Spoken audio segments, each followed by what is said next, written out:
e whapoponi a soua. Ai le tu ua sawhala. O lenei tai au. Mawalunga le vi inga ma le anga le lei o le tua. Le ua o tātou Faigālotu manu. Tua no. Ua o tātou le Faigālotu tua no. Au o tātou Faigālotu mga whatau soifua. I le anga le lei ma le alofa whaasua o le tua.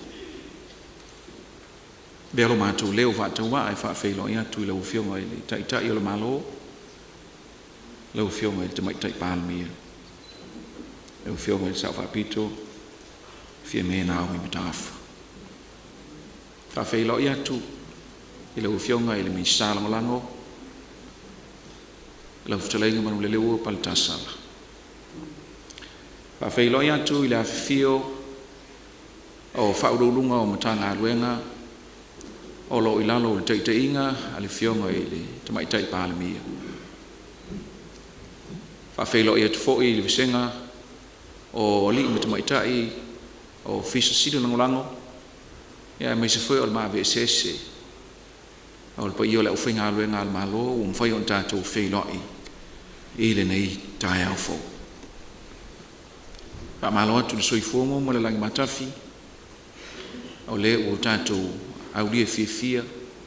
Ia lenei tai au na atu whaina o le tai au sa o tātou fuafuina. Ia ua le tātou whapolo mo le whaasangi I le tua. I lenei tai au I tātou rua I Faigālotu inga. Ma le whionga I le taitai o le Mālo. Me lea, mai isi I tātou tāpuai, e le suafa o le tamā, le alo ma le ngang pa ia. Le li ie, ua whai oe ma mea mātou te nofo ai. I lea tupulanga ma lea tupulanga. Au le I whanau mai maunga. E le I whaia oe le lolangi ma le atu laulang. O le atua oe mai le vavau e o lava I le whamavau. Tātou Tatalo. Le atua o Mālo. Le atua o whaatufunganga. Le atua o le mātou I sau. O le ou le Mālo si umalava. O le pule au au. E mai le vavau e o I le whamavau lau pule tūtasi. O le na faia le tangata ola e fōlinga I hate oe. Mātou puna no watu ma whanau no watu I hate oe le nei tai au fō. Mātou wala au I loua nganga e teito alua ina I mātou. To ia ina I mātou I lou whamanu ianga o lau whau unga lo mātou utua. Ina ia o mātou whaia le nei tāpua inga e tusai ma lou whinangana. Ina ia vi I ai oe. Whio mai oe ngang pa ia au ai whaatasi ma I mātou. Ia I uai le vi inga I lau whi. I suafa o Yesu. Amen. O le pese, tātou pese whaatasi ai, whaaftai I le tua, o le pese le Palisi e whakasai valua, o na so I le matalasanga, sauniga, e le whionga I le whaolulunga, o pulenga o tangata mai mo mai, le sunga a whamatuai inu, o na so I le mo le whaitawino, le tuispaia, e le whaolulunga, o le Matāgaluega, o le mai whafo, ma whatau inga, le whionga a pista, ia o na so I le ma sa tātou upu, ma wha ngā solo e tātou sauniga. O tātou pese. Oh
tua tō tasi pa iai, le tua le tamā, le tua le alu, le tua le ngang sā.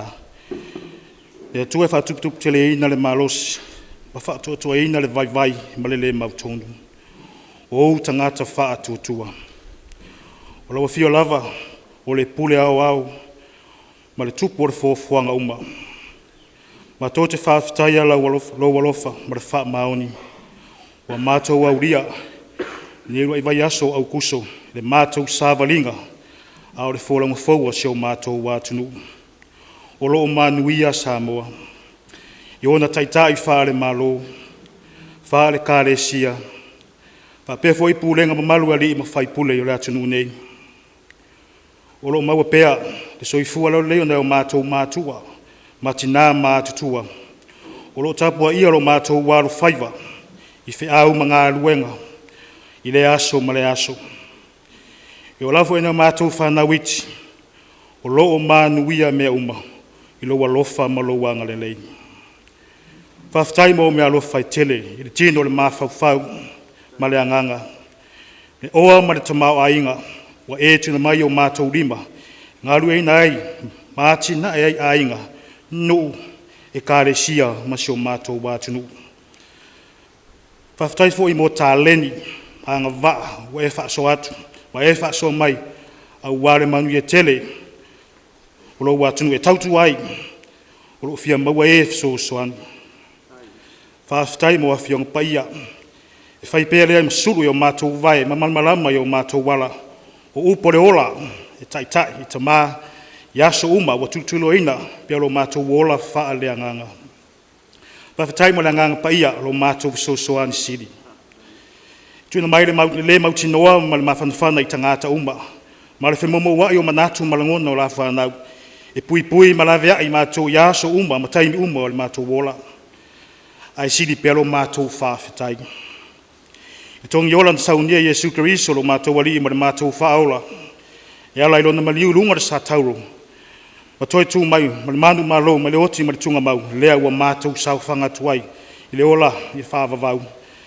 Lea o mātou tū mau pēr le fio, I le whātutua ma le wha maoni. Ia tū mau pēr, I lau fio le wha manu, ma le wha netanga, ma le pule au lo mātou tamā.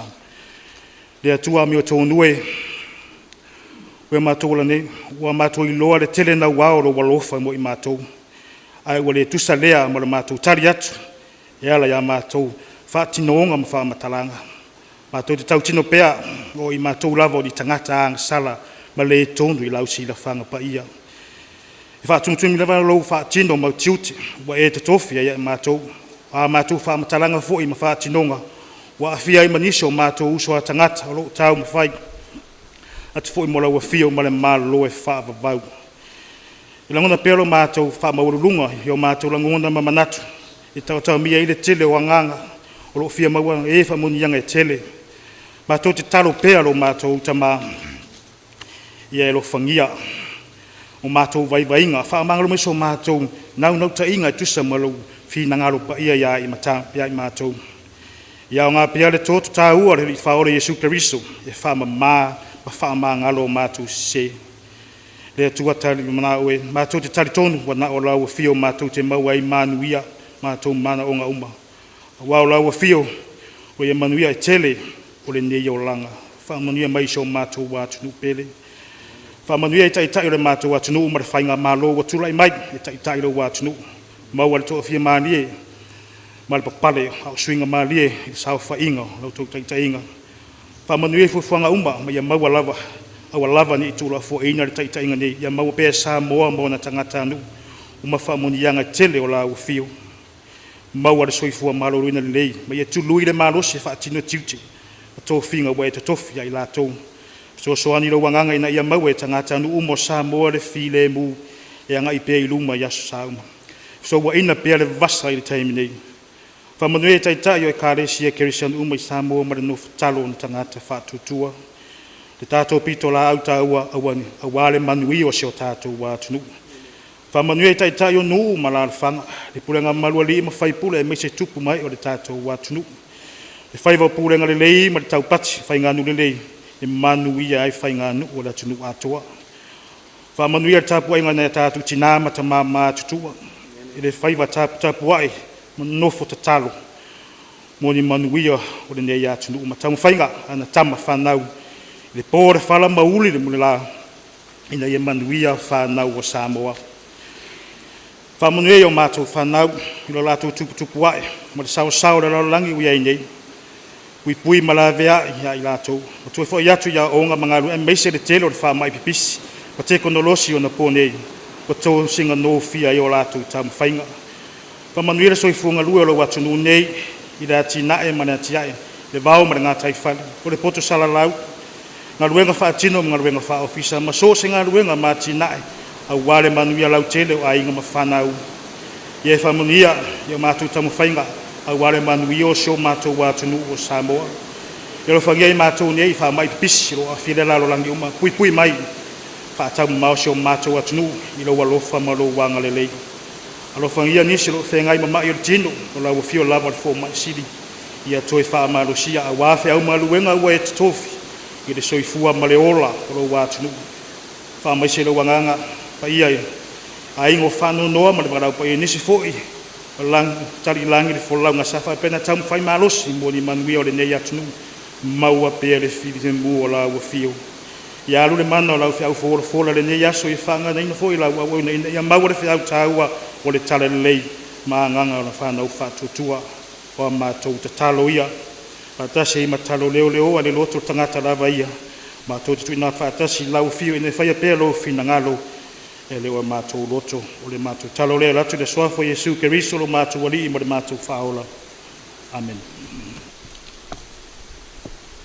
O le whaitawina le Afioga le tua le nei tai au o mawalea mai le tusia e Efeso. O lona mata au koe wha, fwai muamua se ia o ili lima o le au whaitawina.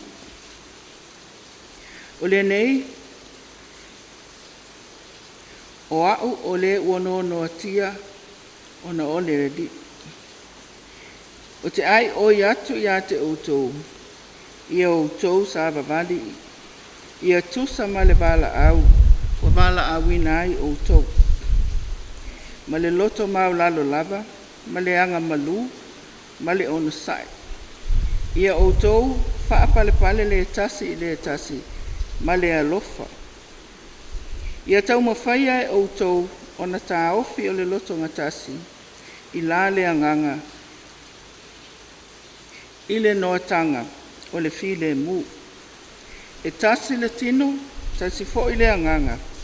Pa pei o na vala awina o outou. Ia wha pea. Ia wha moe. I le wha moe tasi ua vala awina ai outou. Ia wha manuia mai e le atua le whaitawina o lana Afioga Fiame. E fia whaangaina le whai upo e tolo o le text sa whaitawina e le Afioga pe star. So soani e i tātou ngā ruenga. Ia misi foi o tātou ainga. Mai e Afioga le atua le tusi e Efeso mta pui whaan whaitawina nei. Ia tau mawhai o tau o na taofi le loto ngatasi. I lale ngā. I le noatanga o le file mu. Opu whamawhanawhana paulo i le Palisi Efeso. E te maua le atuanga o tala nei le ngā ruenga lona mataapu sfuluiva ma le ngā ruenga lona mataapu lusfulu. The third missionary journey of the Apostle Paul. O lana malanga lona tolu. E Palisi Efeso le tau nei tātou yaso nei o Turkey. Asa ka u yaso i o Asia Minor. Le iei le nuu lea o Efeso. Mai lampo po inga ia ala apostolo. Ia tautua nama o tou e taofi le noktono kasi i le anganga. E le noatanga o le file mu. Whaiva ese le nei aso.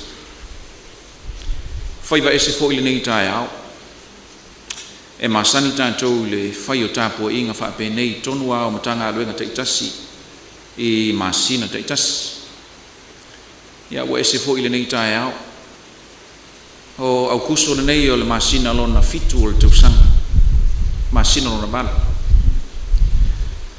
ia o le o tātou whailoa I male te mai tai Palemia o le tai tai o le Mālo ia ma uala ngā te tau ai o na o tātou penei si o tātou o mai whatasi o Matāgaluega o lo o ia wa ia si o tātou whaitapo inga whatasi ale apo inga le fionga le tua I nei tai au tautua nā ia ngā tasi o tātou loto Awa tasi le tua, tasi le nganga, tasi le whatuatuanga, tasi le baptisonga, tasi I tātou uma, ua tau whana wina, ala le toto o le Faigālotu Fou. O le tāua nā, o le whamalo si au mai o le fionga le tua wa le, ka le si Efeso sa tauti ngā ai. Lo atu ta Mālo I le amatanga o le tala inga, whai mai le mau o tangata, sili ti ana I Efeso. Sili ti ana I Efeso ai ina ua le liu mai tangata uma I le atua ona o lātou loa lea le ais tasi atua tutusa ma le atua o Abramo Isaako ma Iakopo le ai fo sta suafa mawhai ona whaolaina I tātou na o le suafa o Yesu le ua whamai ai si o tātou tunuu o le talitonunga o le whamai papa ua na o le atua mawhai ona ia teita ina si o tātou utunu I le manuia ma le file mo ato atua mai lama le fionga le atua o me le I o le loto le I o ele I whaalongo I talinga ele I mai I mata o me ia wa saunia le atua mo alolofa I ate ia me la le lenei tai au ia o se taimi ona sauno leo le fionga I tai o le Mālo ai o se tāua ma se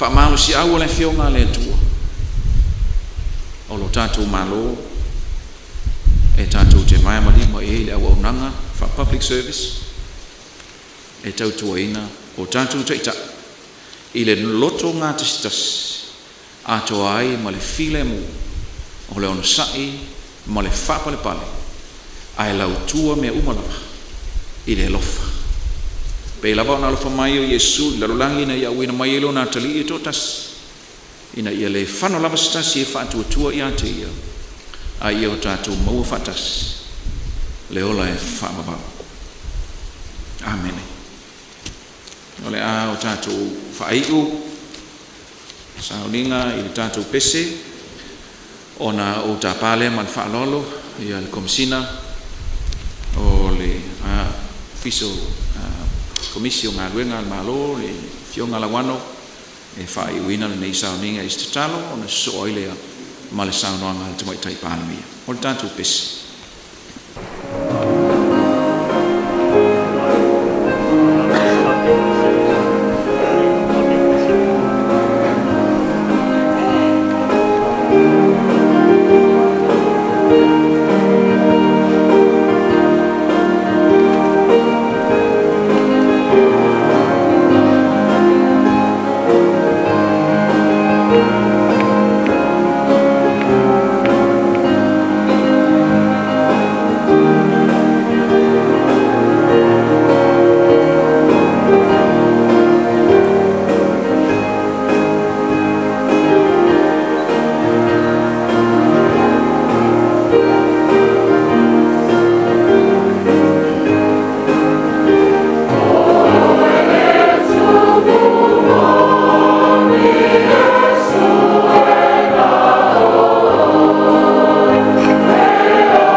Tātou wifo matalo le nei tūla i whaiwina le tātou sauniga. Iova a wea pale atua lo mātou mataisili. A pea Iesu Keriso lo mātou alii ma lo mātou whaola. Whaiwina lo mātou sauniga nei. Lo mātou tālo sanga, ia whapea ona molio o yo mātou mawhauwhau, le whiau, tāua, male upu le nei aso. Ia whapea ona taita inai i mātou, i le mātou savalinga. Mātou te tatalo lo mātou tamapa ia. Ia whapea ona mātou maua lo file mumoni. A wina mai lo anganga pa ia. Ia ngā lua ia te i mātou taito tasi. Ia mātou puno wai, ma mātou whaia o mātou tiute. E tusa o mātou tōwhinga. Ai mau hailo vi inga lo mātou tamapa ia. Ia ewi ina lo wale nei aso lo mātou tama, ai mātou taltonu. O lo mātou saonga le mu, o lo oyo a au. Ia whapea ona e pui mai lau whanau, pe ai esi taimi o luma, mātou ta ape ia mātou ofisa, ia whapea ona whaloloa mai o au lo mātou tama. Moli atu i mātou taito atasi, i le saonga le mu o mātou ofisa. Ia whapea fo i male, whai unga le nei aso i o mātou aina. Toi whelua i ai male whanau, manisi o i mātou vale. Ai whaafo i atu pea lawa le vi inga la mawhio. Le mātou tāu sanga lo mātou tamai le nei tūla, ua ta tia mai au fuafuanga mo i mātou te tālo sanga ina lau whaamanuianga, i le taitai o le nei Mālo, le fionga le tamai tai Palemia. Ia maua lona tomai, taitai nai le nei le atunu o Samoa, i le file mumoni, ma le whaatonunga mai lau o fio, mātou te fo'i atu ai le aso. Ia le mātou te talo lea, pea ona whaamanuia i tu uma o le Mālo, ka Palemia Fou, ai maise i lātou uma o loo whaatula i mai le nei taimi. Ia mai mātou uma taito o tasi, i la mātou au nanga i so o se mea, so o se Faigāloega o loo mātou puno wai. Ia whapea ona tō mai lo manuia, tō mai lo file mui a te i mātou, ia ai mātou toi whaafo i atu ai pea le vi inga i lawa fio. Mātou talo lea, e lātou i swafa Iesu Keriso, lo mātou alii ma lo whaola. Amen.